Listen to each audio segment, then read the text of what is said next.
Right to the crisis in Syria and the options now available to President Obama. We'll begin with NBC's Richard Engel in Turkey near the Syrian border. Richard, good morning to you.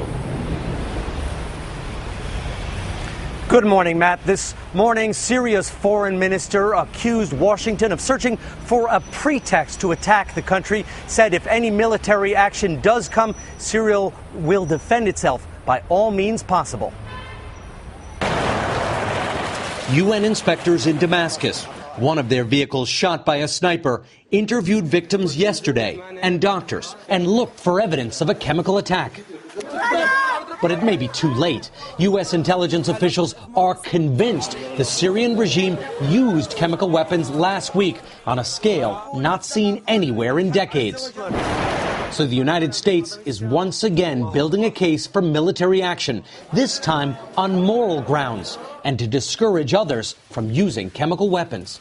The images of entire families dead in their beds without a drop of blood or even a visible wound, bodies contorting in spasms, human suffering that we could never ignore or forget.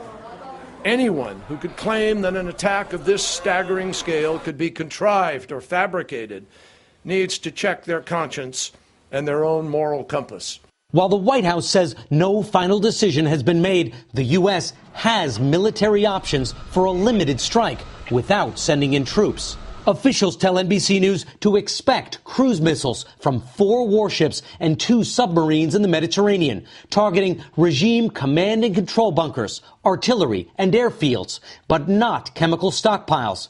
That would be too risky.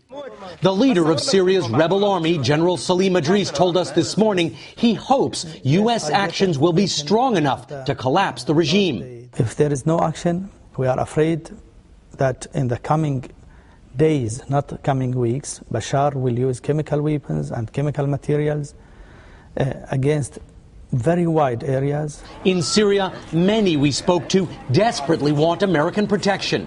A cotton farmer, Osama Mawas, told us his family is terrified by the prospect of another chemical attack and hopes the U.S. and the world will now act decisively to prevent one.